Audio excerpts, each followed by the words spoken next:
Coming up on Small Town Charm, we got the ladies here still. It's ladies' night. If we had the rights to the Commodore song, we'd put it in, but we don't. We're not that rich. We've spent it all on microphones and beer. But anyway, we're talking about money, budgeting, but we promise we're going to keep it interesting and fun, and you're going to ask yourself, so what? We're going to answer so what about money. Where does it come from? And how does the zoning pay for all this stuff that we want and love? And where does it all go? Where does it all come from?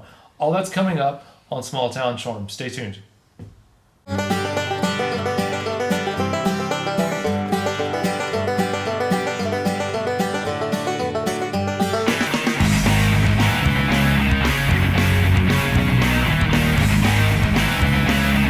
Hey, welcome into Small Town Charm. We're happy you're here. My name's Daniel. We got Mike. We got Chris. We have Mike's wife Caitlin here with us, and we have my wife Liz here with us as well. Sorry, I stole your intro this time. No, go ahead. I just want to if people have already watched the last episodes. If you want to say like a thing or two nice about each of us. No, I don't. I Past that point. No, I haven't said this in a while though. This is why I was distracted in the back of my mind. I needed to say this because I haven't done it in a while. If you like this show, share it with somebody. If you don't like this show, don't say anything. We don't want to hear about it. But really though, the biggest thing you can do for us is share it, or if you're on one of the podcast platforms, especially leaving a review, a positive review, especially if you write something along with your positive review, that actually helps us out a whole lot because it makes us more visible in the podcast realm. Because we want all those people in rural Montana to hear all about. That's right. So we still have the ladies with us today because we wanted to talk about something else that's kind of in the same vein with zoning, and that's why they were here last time. But we want to talk a little bit more about the details of why this whole zoning thing matters from a financial standpoint. And my biggest fear of talking about that and this is coming from a guy who you guys have already told us we get a little too much in the weeds with stuff. My fear is with money, because I don't care about that stuff as much, is that we're going to get too far into the weeds and people will just tune out. So I hope that we can find a way to talk about this stuff in a way that will help remind people why this matters, help make sure people understand what's going on. And I think a good starting point for this, and I'm going to ask this to Caitlin first, is hey, from like by and large, everything seems to be doing all right here in town right now. Yep. Like from if I was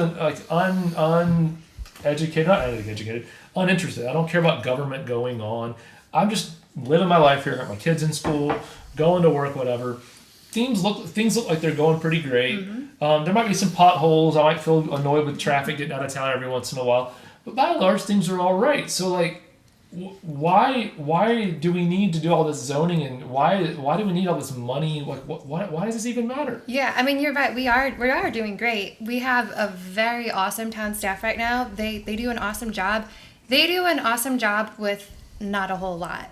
They are very scrappy. They use everything that they can, but they deserve so much more in terms of a budget to be able to maximize their people and their resources. So, for example, we just saw that there was a post about a sidewalk project. It wasn't a very big sidewalk project, but it was a sidewalk project that our Public Works Department did. It was like 10 feet. 10 feet. That was probably the most important 10 feet in our town's history of sidewalks. And it connects. It's very important for connectivity because, but that 10 feet, the town from the north didn't connect down south. But that equipment didn't exist a few years ago. We as a town would have had to hire that project out and maybe never have gotten around to it because it's more expensive when you have to hire it out. So we're growing. As you're growing, you need to be able to acquire assets, acquire resources, acquire staffing in order to help you grow in a way that winds up being a nice place to live, 5 years from now, 10 years from now, 30 years from now, however long you plan to stay in Nolensville. It's not going to stay like this. We know that. Mm-hmm. So let's grow in a way that increases everybody's quality of life instead of growing in a way where you're just scrambling to make do with the resources that you have. And it seems like everything's okay, but you know that the ball's rolling and it's about to start going downhill and you'll lose track of it and it's going to be too late. Well, and also our public works department doesn't have a bathroom, and one of our police officers' office is a closet. A closet. I don't think a lot of people. I don't think a lot of people know that our staff members are located in closets right now because we don't have the adequate spaces for them. Yeah. Well, and I think too, it's important to note.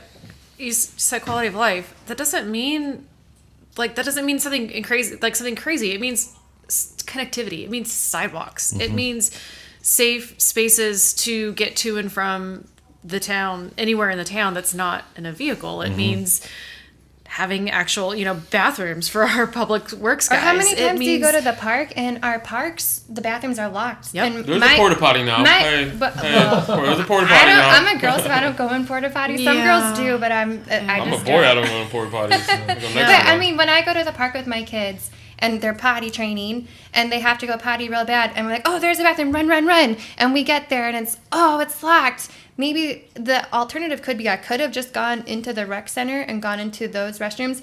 When you're potty training, you don't have time for that. So I pull his pants down and I'm sorry, but he goes pee right outside. Yeah. The locked bathroom That's if doors. you're lucky enough. That's if he didn't already go pee. Imagine if we had a Parks and Rec department of our own. I know we have a great Parks and Rec department with the county, but imagine if we had our own that could go there and make sure that those bathrooms are clean and unlocked and, not getting vandalized. Lock them up every night type of But, thing. yeah, I mean, that's the issue. It's just a small issue, but there's so many small issues that we could better address as a town if we had the resources to do that. And resources means money.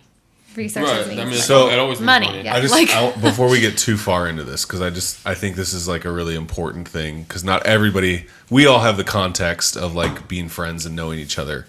But Caitlin, you're a relatively not new face to social media, but like I've been quiet for a while. You've been quiet for a while, and Yeah. you are now being very vocal. Yeah. And I think because we're going to center this discussion around like fiscal things, I think it'd be helpful for people to understand you're not just Mike's wife, but you also From that. But you also have a long list of credentials, which give you a lot, in my opinion, give you a lot of precedent to be able to talk about financial issues. Yeah, I can so get into that just- a little bit. Give us like the. She's not gonna get into that. I'll get into that. Just give us like the 1 or 2 minute version of like your resume. You can't ask Caitlin. So Caitlin won't. Caitlin will not. She won't get into it. Too modest. She's too like. It's not too modest. She feels like she's gonna come off as too stuck up. So this is the woman that has probably caused the most change in Nolensville in the last 5 years. Not only has she kept me on the right side of being right all the time, but she also uncovered like heaps of money in Nolensville that was hidden from the public for a very long time. Our financial statements were wrong. There was like we reported a year of finances that only included 10 months of revenue. Like The P&L statement showed profit and loss if you're not in the finance world. The profit and loss statement showed 10 months of revenue versus 12 months of expenses, which made it look like we had a lot less money to spend. And nowhere on our town website was the accurate financial statements. There was accurate financial reporting in the comptroller's office, but who would go looking for Nolensville financials at the comptroller's website? I think it was the comptroller's. Some state website had it, the right information. Our own town website had the wrong information for a very long time. And and then outside of that, like she has a CFA. She has worked for Fortune. She's worked for the second biggest employer in the world, in the country, as a financial manager. So like, there's obviously a lot of aptitudes there. She understands that that's one of her majors. She's in finance, so she's very versed in that. And throughout the course of when she used to be involved, like more vocally involved, she would constantly catch mistakes and make recommendations that have saved this town a lot of money and that have created a lot of progression forward in spending that money. Fire department. So Daniel stole my intro of you. That's my There you intro. go. Nice. Thank you. So let's talk a little bit more about like what I think another thing that people ask about a lot is number one, like I found out, it was only a few years ago, for example, we talked about already that one of the police officers' office is a closet. Public Works doesn't have bathrooms. Only a few years ago did I find out that we had just hit the point where we had 24/7 police on duty. Yep. That's not as stable as it should be either. Right. Probably doesn't happen all the time now. Still. A lot of people probably don't know that our fire department very recently was unpaid. They just became a full-time paid fire department in what year? 2020? That's what caused them to buy literally a mobile trailer. Because they've increased their capacity. Because it's not volunteer anymore. It's up on stilts. Yeah, we now have EMT stationed here in town, right? For the first time ever. For the first time, yeah. First time ever. First time ever. So response time, if you call 911 for a medical emergency, has been drastic. Because I think they were coming from the Sunset right there across from that side entrance to Concord. That was where dispatch, any kind of medical was coming from. Right. So you can imagine how long that drive is wherever you live. Driving from your Governor's house Club to get to Governor's Club. Yeah. That's how long the drive was. If you called 911 with something urgent, medical emergency, that's the drive that was happening until 2 weeks ago. It was very recent. Yeah. Very recent. And then so Liz will kind of appreciate this point. Imagine throwing an event for 15,000 people and an ambulance being 20 minutes out. Yep. Yeah. I mean that's literally what happened every single day up until a couple of weeks ago. So that's staffing. Let's talk about. There's a couple of numbers that I'm sure someone here knows that I don't necessarily know. One is how much money do we have right now? If we wanted to start building roads, not density, right now, how much money do we have to spend on roads? $30 million. Okay, and then how many roads can we build for $30 million? Maybe two. Maybe two if we dedicated every single dollar that we have in excess. Does that include buying the land, or does that just include just building the road? Well, I mean, building a road includes buying the land. Yeah, there's a couple things there. One, I think take a road project that we actually have completed, start to finish. It's 3 phases, 4 phases. Sunset, 3 phases. I mean, that's Sunset not done Road yet, was though, 3 either. phases, cost us $12 million, right? The price changed throughout that time because costs go up, inflation, all that kind of stuff. Roads now cost more than they did back then. So we may have $30 million in the bank, but if it's $12 million for one road, You mean half of one road? Half of one road, sure. But just extrapolate from there and you can multiply it by 2 and there's 2 roads. But I think the other thing to point out is we may have $30 million in the bank. We don't have $30 million we can spend on roads. Right. And so that's the way municipal point. budgets work is we may have money that all equates to $30 million in terms of what we are saving right now. But you can't spend all of that on road projects. Correct. So this is another thing that we haven't asked before, and I do want to ask more about roads still. We've talked about the idea. I just was making a joke about build roads, not density. I've heard that before. If we want, I saw it on a trunk somewhere. If we were to build density, it costs the town nothing, right? We're not. The town's not spending any of that $30 million on building density. That's kind of not fair though, because I mean, if you do they build said density, it, not me.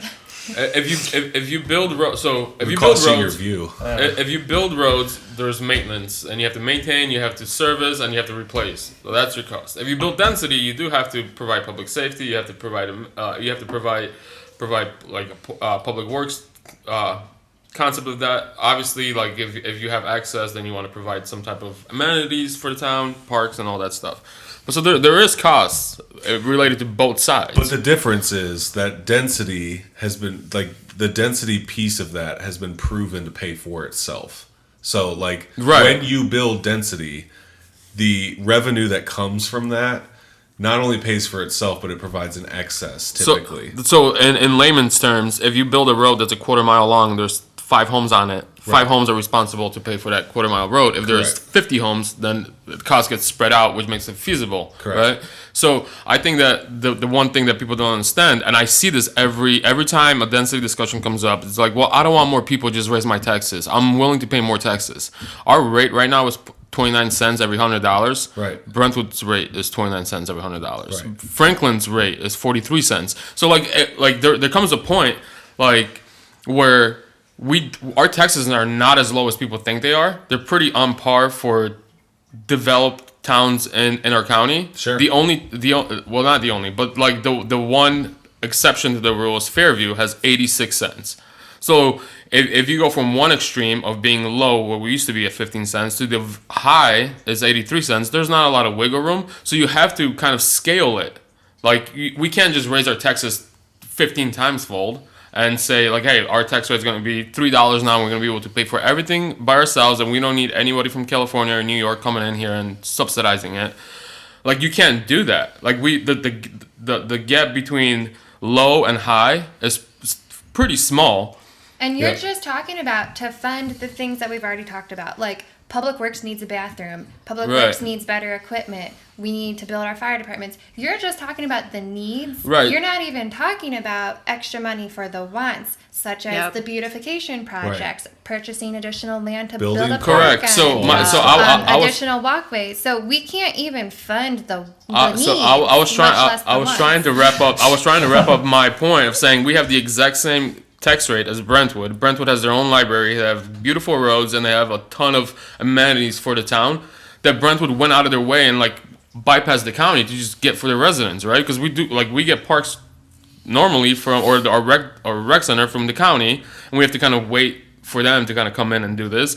Brentwood has the exact same tax rate as us, and they're able to provide all that stuff bypassing the county. Like, we can't afford a bathroom in our public works department. There's a police officer that's risking his life every single day, and then he walks into a closet to write a report how he saved your life. That's insane to me. That is nuts. So how much money, like, every year, because this is something I don't know the answer to, and I'm guessing, Caitlin, that you could have a good guess at this, if nothing else. How much money every year net positive is the town? Like, how much do we add to like the reserves? The reserves every year. I haven't looked at this year. The You last go years, historical, I'll go current. Historically, it's been about $1 million a year. So every year, the revenue that we generate, if you compare that to the expenses that we pay, we've been about $1 million That's positive. one of the benefits of only reporting 10 months. Well, Yeah, when but you you only get- report you 10 get to months save of the 2 revenues months. and you think that your revenues are pretty close to your expenses, but really you just weren't reporting 2 of those months. So my That's point what was, like, happens. if we spent we were able to, in some fictional world, spend all $30 million on roads to get 2.5 roads. It would take us 30 So- years. More years just to replace. But that's with the old system. The new system, actually, so the town, so we're recording this on Saturday. On Friday, which is yesterday, obviously, the town... That's how that works. That's a Hot Pocket take right there. Hot Pocket take. Hot Pockets. I love when I walk into it. So the town reported they got upgraded from double A2 to a double A1 credit rating, and this year we're going to come within $100,000 of projections, which is amazing in terms of like being able to plan and spend your money efficiently and effectively. That's a very high level of skill. I can tell you as a finance professional, I'm not a finance professional anymore. I was for a very long time. It takes great amount of skill to be able to do So that. I know that the women here didn't want to go that route. I'm going to go that route. So when BOMA was around, our budgets were $3 million and we're off by $1 million. BOC's around, our budget's $8 million and we're off by $100,000. So something has improved in terms of financing It's our in this staff. town. I mean, it's We have totally an the staff. amazing, Yeah. amazing staff. Yeah. And a lot of people don't know that, but we do. We really do have an amazing staff, and they don't have the revenues that they ought to have to work with it because we have a history of giving them very little, giving them very little, giving them very little. We give them more today than we used to, but we started off giving them such little amounts that what they're working with today is still not It's a whole still lot. yeah, But I it's still think- not adequate like, I at think all. it's like shout out Victor, shout out Shout out- Christina. Absolutely. Yeah. Christina's Yeah. done a lot of good Christina's work. Yeah. like a baller when it comes to finances. Yeah. Does she have somebody working under her now? She does Misty. Well, it's been a while, but yes, there's Misty that's works under. Yeah, so I mean, like, And they've been all those people have like really stepped literally up. won finance budgeting awards that our town has never had until she came in. Dude, so like I don't know if I talked to you about this yet. So when I was in the last BOC meeting, they had. So not only did they change their auditing firm finally, like because Oh they've my been using the gosh. same audit, they've been that using. was one of my recommendations recommendations 4 years ago. They've been using the same referee for 25 years. I think you're supposed to switch it up. Yeah, traditionally you're supposed to switch it up every 3 years. They've been using the same dude for like 25 years. And then the report was pretty much the same. Yeah, he's a copy. Like, we're doing good. It's good job. Change the date. Yeah. The recommendations were. But so they had. Not only did they switch the firm, but they had a public presentation with a PowerPoint, and he like went above and beyond, saying like, we haven't found a single issue. This is not normal. Like, we usually find some issues here and there, like wow. Either just purely like input errors to like just mispredicting or misbudgeting. Like this report has zero, like no issues whatsoever. A week later, which was yesterday, we get upgraded on our credit rating, and we win another award for budgeting. I don't think the residents of this town know that. Our staff is so amazing, but here's the point I want to make. We have an amazing staff. How insulted would you feel if you were part of that staff and you're supporting CD5, you're telling the Board of Commissioners, we need CD5, we need the revenues, it's the biggest revenue generator for this town, we need more resources, and they're like, we just tied that bow so tight they're going to think it was staged. It wasn't. Well, never even came to my mind until now. The point is, every single expert that we can walk past down the street, and anything closer than that, is telling us the same thing. Yeah. Right. And yes, what you said is absolutely true, Caitlin, which is how insulted would you be if you were one of those an insanely amazing staff members? I tell you what obviously happens. wasn't they're doing. You don't stay in a town like that. Well, the other side of it though too is we owe that staff more. Mm-hmm. We owe that if you're that good at your job collectively, if the whole team is that good at what they're doing, they deserve to run a town that is light years ahead of where we're at right now as a town driving around. They deserve to have their hands on something like what we described in the last episode. Yeah. Well, I want to make a point. So we're talking about town revenues. Where do town revenues come from? Property taxes, Which are minimal. Taxes on groceries, sales. Yeah. So we don't have a grocery store in town. I mean, where else are police tickets, like traffic tickets? Where else are revenues coming from? So taxes are coming from property taxes, which on average, or not on average, I actually don't know what the average is, but ballpark $300 to $400 per house in Nolensville per year. On a business, it's a little bit more because the ratios are a little higher. Sales tax, which is the more you buy inside of town limits, the more the town gets to keep, and state share and federal funding. And the way that state share and federal funding works is that it's per resident basis. So if you have, if they're giving out $100 per resident, the more residents you have, the more money you get. It's a shared income stream. So the whole thing of like, well, there's gonna be more people here. Well, from a finance perspective, that's good. There's gonna be more people here, paying more property taxes, spending more money here, and the state and federal government are gonna pay. Like you're gonna get more vested into the pie. Pot that the state has, and that pot gets divided based on population. So right. we get a bigger portion. So the population's a good thing, but also bringing in more commercial is also a great thing because it's more tax dollars are going to be spent or gained from the town, gained toward the town by us spending here. You'll have us spending here, but you'll also have others coming here. Yes. I mean, me and Chris looked at this like a couple of years ago. The town did a study, in 2016. It was market leakage. It was like $1 billion in 2016. It's crazy how much. $1 billion. So market leakage. What is that? That's us. That's Nolensville residents. Nolensville residents. So it's basically saying like if we kind of demmed up all the money that leaves Nolensville and we provided every service at capacity, meaning like there's just the right amount of dry cleaners, there's just the right amount of gas stations, dentists, like if everything works out perfectly, we would net $1 billion of revenue, the Nolensville residents would spend $1 billion in Nolensville. So and then a percentage of that obviously then is captured. 2.5% of that would sales tax. Yeah, I was going to put you on the spot and ask you, what does that mean from a tax perspective? I mean, taxes that we collect as a town. It'd be what is that 2.5% $2.5 of $1 billion. What's 250 then? I can't do Yeah, but it's math. like 2.5%. Don't even try. But 2.5% of $1 billion is what? 25 million. So it'd be 25 million, be 3 times bigger than what we currently have. My gosh. Could you imagine? I don't think people really ever put that in perspective. I just blew my own mind. like if you just break down the numbers, because we were getting really in the weeds, but like the numbers are pretty simple if you like think about them in like macro terms. So like the average household back then, this was like 2016, I think. 2016. That's before the actual mess I pulled that report to help open the brewery. So like that, and that was provided by like the Tennessee Valley Authority. Like it was like a legit study on Nolensville, and basically it said like the average household income in Nolensville in 2016 was like $130,000. It's probably dramatically increased by this point. Mm-hmm. I would say we're probably in like 150 to 180 range now. But like what you have to think about is like they're taking that number of income, right? And then they're like extrapolating and making assumptions for how people spend their money. So it's like percentages that they spend on groceries, percentages they spend on eating out, and like lifestyle choices and all those kind of things. All that kind of stuff. Like there are just like agreed upon assumptions that economists make on those kind of things. Yeah.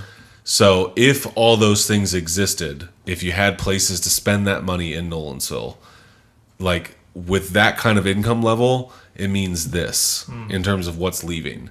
So like the assumption is people are making $150,000 a year as a household. They're going to spend their money. Mm-hmm. So they either spend it in your town or they'd spend it elsewhere. There isn't an option for them not spending and at the same time, they're always coming back home and they're using up your roads, they're using up your public safety, and then using up your public works, which you have to pay for. And if you're letting that crap leak out of your town, then somebody has to foot the bill. Correct. I saw a recent Facebook post. Someone was complaining about they took a picture of traffic, and one of the comments I saw that was really insightful was, look at the license plates. Look what county they're from. Mm-hmm. So many people are not even from this town, but use our roads to get to and from. Yep. How many times, like, I don't work at an office anymore, but I know how many times I would stop on the way home to grab some groceries, and it wasn't in my home county. It wasn't in my hometown. Right. It was somewhere else. All those people that aren't even from here are also an opportunity for this town. Yep. The grocery stores or any other commercial you have are just an opportunity because it's convenient for those people as well. So all the traffic that we see here right now, both local and from other places around here, it's all an opportunity for us to capture with commercial. We're back. If only you at home could hear what I just said. I did not hear what he said. Oh, well, I'll tell you another. Yeah. That's more post-show talk. So we're talking about money. We're talking about budget stuff. And I know we're limited on time for some practical reasons, so I want to make sure we don't miss out on kind of what's most important about why we're talking about this. I know there are a couple of important meetings, at least as we're recording this, and I think by the time this comes out, they'll still be in the future. At least one of them will be. There's some ways that we think that if you're listening to this or watching this and you feel like you want to support what CD5 could be, and there's still not too late for this to go back in to the zoning. So that's why we're talking about it. Yeah. So we're not just here to complain about something that's gone. We're here to hopefully motivate people to take some action. Caitlin, I think you've put a few things together. Both you put some posts out on Facebook to talk about it. So I think it's I want to ask you first. Like what in a perfect world, like what would you like to see happen from this point forward as we're recording this? Well, best case scenario is we get the town hall room packed full of supporters so that the 5 commissioners feel our presence. They see this is not a small group of people that want this. This is a very big group of people that want this because they represent all of us. They don't represent a small group of us. They represent all of us. So if all of us fill the room, I'm talking hundreds of people in an ideal world where it's standing room only and people are going home.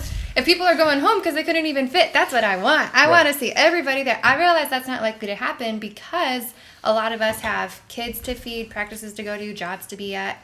But I just want as many people, if you feel passionately about this, even just a small percent of the passion that I feel about this, if you feel any passion about this. Or if you just want to see a hell of a show. Or if you just want to see a heck of a show, please join us at the meetings. The meetings are February 21st and March 2nd. There's lots of information about where and when those meetings are, which I don't have off the top of my head. Town hall, but the times February 21st.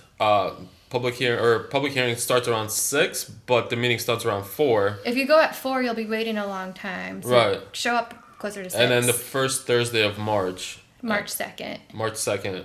time? Meeting starts at 6:30, but hopefully be there way sooner than that. And if you can't go to the meetings, which is totally understandable, there's still more that you can do. You can help spread the word. A lot of people in this town do not have any idea that this is going on. No. That's why I'm here. I'm not here to sit and complain like you guys said. Hey. As fun entertain, as ma'am. I'm not here to entertain. I'm here to spread the word. I would love if the whole town knew about this. But I don't know the whole town. So I want to reach as many people as I can and ask everybody that I'm reaching today if you could go share the word with a neighbor or two. Let's spread the word. That's one thing that could really help us. Another thing that could really help us is just email your commissioners. If you can't go to the meeting, but you can still send them an email, all you have to do is say, I support CD5 Village Center zoning, and they'll get the message. If you want to add something more personal to it, like why do you support it? Do you support it because you want a place to take your family on a Friday night? Do you support it because teenagers need something more than just Sonic to go to? Do you support it because you want our staff to have proper funding? Do you support it because literally all of the experts across the country that have ever talked about how to plan a smart town, this is the formula. This isn't a disagreement. This isn't a debate. Only in Nolensville is it a debate. All of the experts are on one side of this argument. And if you believe the experts, if you believe our town staff, if you believe the firm that we hired to plan this, maybe put that in your email. Whatever your reasoning is, you can go ahead and throw it in there. And if you don't have the time, just simply say, I support CD5. That would go a long way if their email inboxes are flooded with these messages. They represent all of us. They don't only represent the couple people that they know in town, they represent all of us in town, and they need to hear from us.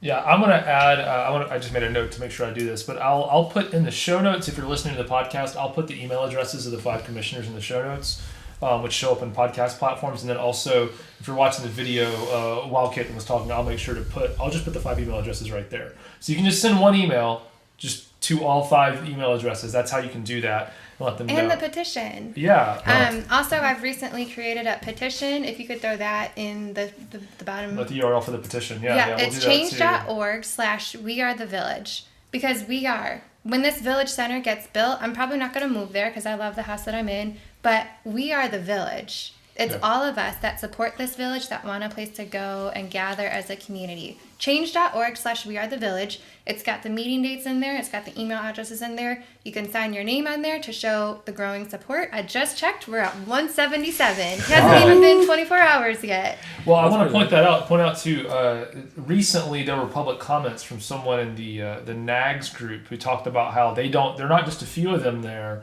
that there's a lot of people who feel that way. They have a whole bunch, like that's between like 50 and 60 people in their group that all are against this zoning.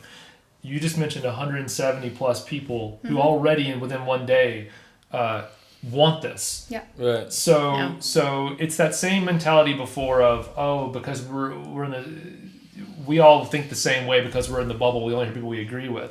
And maybe we feel the same way, but I think our bubble's a lot bigger.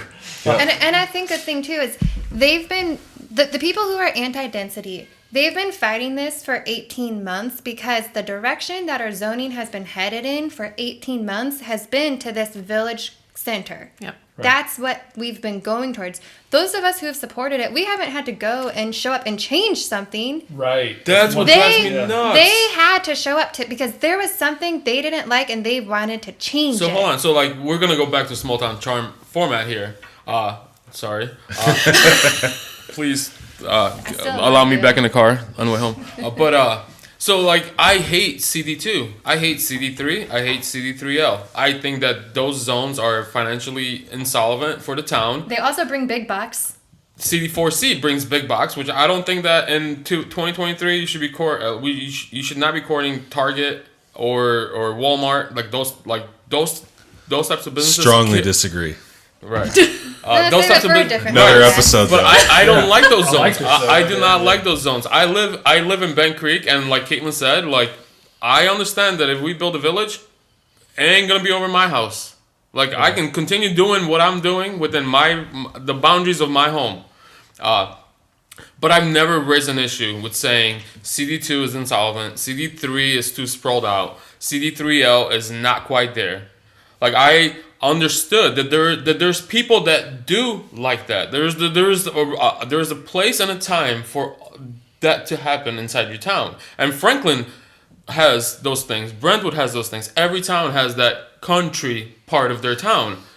And as soon as we got to the town part of this zoning ordinance, like every single NIMBY, every single neg, and every single board member that is vindictive and petty and uneducated has put their sight on it, and the moment they could strike it, they did. Which is which is not only irresponsible, it's also like extremely like I don't want to use big words because my wife told me more honey would be, or more bees with honey.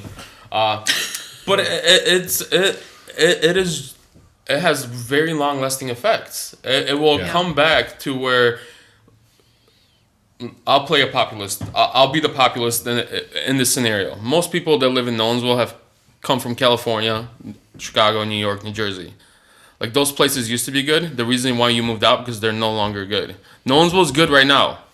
If you continue doing the dumb mistakes that they've made, like you're gonna end up finding a new Nolensville one day because it's gonna be underfunded, underserved, and too congested, and there's gonna be nothing to do for you other than pay your high taxes and get the hell out. Let me add that. So in the last episode we recorded, I mentioned my hometown, Wheaton, Illinois. It's lovely. I could have lived there if I wanted to, and I moved to Nolensville instead because a similar house in Wheaton, Illinois, their property taxes weren't double, they weren't triple, they were quadruple or more. No, it was like $12,000 a year for a house in Wheaton. $12,000 in property taxes for a smaller house. Some of the nicer houses in Wheaton, I looked it up, their property taxes are $20,000. Nolensville, this will happen to you if we don't get this zoning ordinance. Somebody's got to pay for this. Somebody's got to pay for this crap, and it's like obviously we're only 25 years into the process because that's how long we've been in town. Fast forward 25 years, like if you think Nolensville is expensive now, like fast forward 25 years, you're gonna have to pay for this police officer to get the hell out of his closet. Yeah. Well, and in reality, really, what we are paying for is not just how much Nolensville grows. Nolensville grows at the rate that Nashville grows. Right. Like, we are a suburb of a very, very, like, vibrant, growing city that has no intention of slowing down. It's probably, if you were to look at it like the macro of growth in real estate, Austin, Texas is one. And Nashville, Tennessee is the second. Like this is where people run away to because it's still affordable. Sure. And if you don't continue to strive to make it affordable, and if you continue to strive to make it exclusive and limit growth, like that's the thing that gets me is that we're not trying to benefit from the growth, which is very, very rare. There's only one city that has more of it. If we don't try to benefit from it and our entire focus becomes on limiting it, you're going to pay for this crap. Mm-hmm. Like the crap that you keep out, you're going to have to pay the bill for it later. Right. Because you can't keep all of it out. Well, it's like what we're trying to do, like, again, I'll have a good analogy, is like we're trying to build like a good like hydroelectric dam from like a new river that's being created by some other lake being dammed up somewhere. Right. Like, we've got this water flow coming in, and what like the NIMBYs and the nags want to do is like go stand in front of it like Moses and like shout it down. All that's gonna happen is we're just gonna get run over by it. Right. Like you can either take advantage of it or get run over by it. You're not gonna prevent it. That's not an option. Well, you just said we're only 25 years into this. Nolensville was only incorporated 25 years ago. Right. And we're already at a tax rate that is on par with Brentwood. Brentwood. Which, like, we're already on course to have exorbitant property taxes. Like, we're only 25 years in and we're already on par with one of the larger municipalities in our area. Well, it's either that or our quality of services go down. We can keep our same tax rate, but our quality of services will go down. And Brentwood's surplus is bigger than our entire yearly revenue. So I think Brentwood's surplus was $12 million. Because they're commercial, right? One thing that I have wanted to say, and I don't know where you all stand on this, but like it's not that scary. So don't. I realize when I open my mouth, sometimes like you can get terrified what could come out. I just opened up a drink. Oh, here we go. Come on, Liz. We talked in another episode about like why do people move here? And like, what's the reason behind people moving to Nolensville, all that kind of stuff. There are a lot of reasons people move here, but like, I would have no problem going on record and saying I moved here because I thought Nolensville was Franklin before Franklin was Franklin. Same. Right? Yeah. Like, Yeah. I looked at Franklin and I said, that's amazing.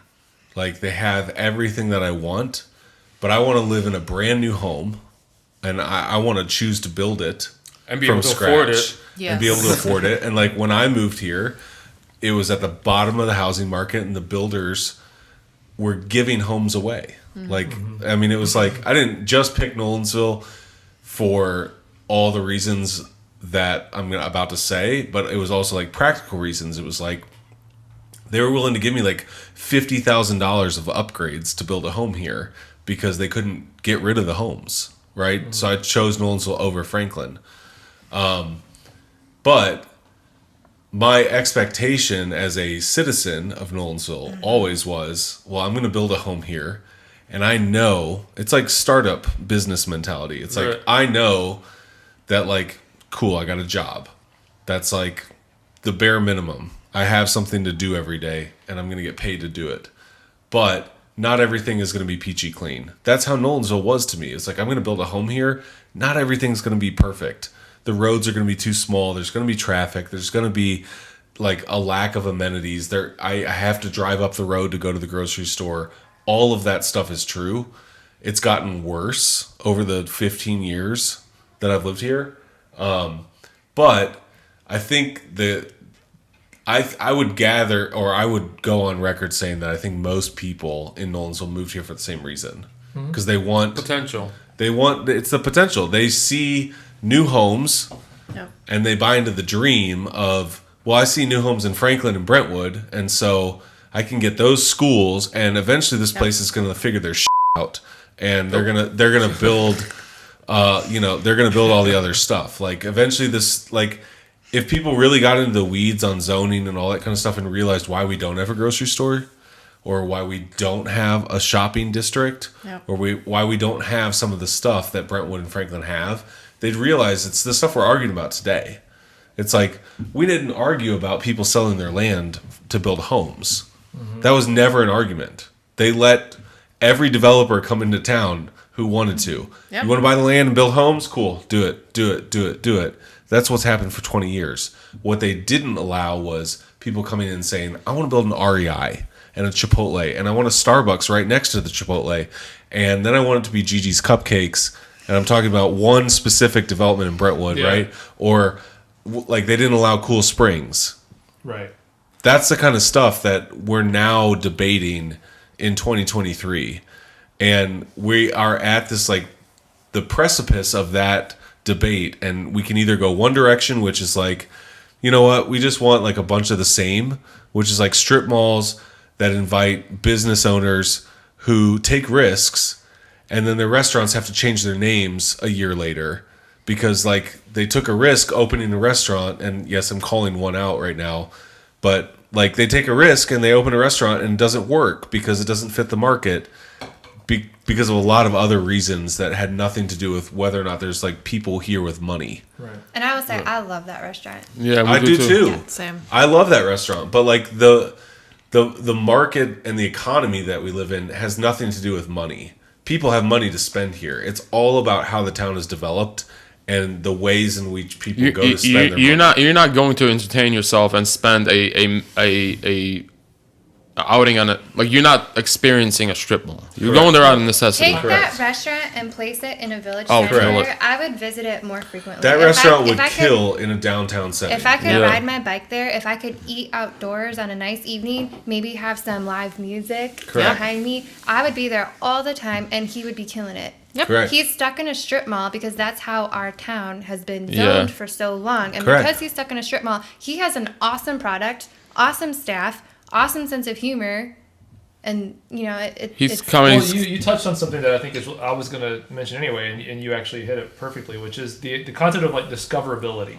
The idea that you're somewhere that you didn't plan to be, and you just happen upon something else that's great. Yep. That happened to us this week. We dropped our kid off for soccer practice, and it happened to be my birthday, and we were like, let's go get like a kind of like a snack and some drinks somewhere. And so we were in Cool Springs, which I know is not a great analogy for where we're here, but like there was a lot of options basically. Right. And so we went to J. Alexander's, and the bar was full. So we're like, we don't want to wait for a table because we just want drinks and snacks. So we left there. Like, let's go to Stony River. So, across the street kind of ish. Mm-hmm. So we went over there, and on the way, there was this other place called like Honeysuckle, which was like a brand new place that opened right next to it. It's great. And so we were just like, let's just walk in there. We walked in there, and like, it wasn't super busy, but there was enough going on. Sat down at the bar, had like the most amazing like we had these like duck fat fries and fried Brussels sprouts. So how much money did you spend that evening? Ballpark it. I think it was like almost $100. Yep. I can't remember the last time I spent $100 in a day in Nolensville outside of getting like gasoline. My point is like, there is nothing. No one from outside of here is just gonna go say like, let's just go out and just see what happens. You're not gonna drive to Arrington and drive through Nolensville and be like, ooh, this looks great, let's stop and see this. And then let's go across the street and you don't do that. You just keep going. I don't think this kind of goes back to a point Caitlin made it in another episode that we talked about, but like, I don't think people realize what kind of businesses could open here. Like the opportunity that zoning presents like is endless. And it's not different businesses. It could be just a different location for our current businesses to be more successful. If you, so the one, and I don't want to name them. It's just not fair. But like that business that we all talk about, like we just talked about, like you put that into that Learn Innovations projects. You put them anywhere with all the density that's loaded in there. Like, he has no trouble selling breakfast, lunch, dinner, nothing. Yep. Like, there's just absolutely no issues there. A lot of people probably don't know that development, the developer tried to put apartments behind it, and those apartments would have helped bring foot traffic to those restaurants and other stores.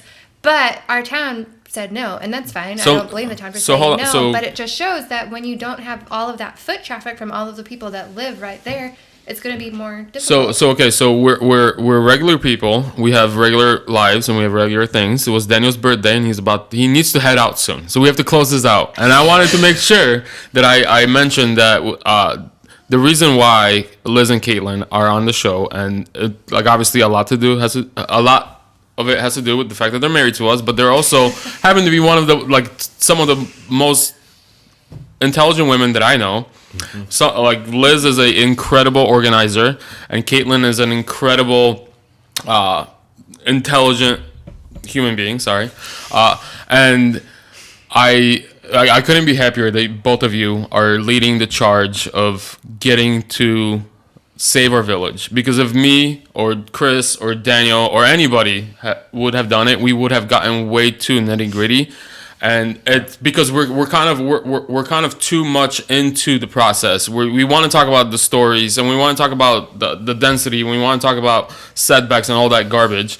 But you guys have a very, very unique perspective where you guys understand that, because we won't shut up about it. But you also have the day-to-day lives of being moms, of taking care of kids and driving all the way to Franklin for any sort of entertainment. So I do appreciate you guys being on here, and I am more than happy that out of anyone that could have gotten involved in this, it was the two of you, because I think that if this has a shot of coming back, it only has a shot with the two of you leading it. Amen. And I would say there was no plan for us to lead it. We just happened to both take an interest, and here we are. But if there's anybody watching this or listening to this that would like to get involved with us, send us a message or call us. I won't give my number out on this podcast. Well, I'm going to put it out. It's going to be on there. It's call now for a free trial. Don't call me from a no caller ID number, please. Oh. But if you want to get involved, I mean, there's plenty of people out here who support this, and it doesn't have to be just me and Liz. It can be me and Liz and a room full of people who also support this. So reach out if you want to join this with us. Yeah, I think we had the benefit of just being in the know, and then also being just. And also, we see an our opportunity, we're going to do stop it. Talking about it. We won't stop pestering you guys. Yeah, I will say, anybody who tries to say that Caitlin's being put up to this in some way, or Liz is being put up to this in some way, or anybody else just because they happen to be married to us, like, not only is that a pretty vaguely sexist kind of remark to make, but it's also just, if you knew these women at all, it would be the most insane thing you've ever Oh said. yeah, Right. And you're 100% correct.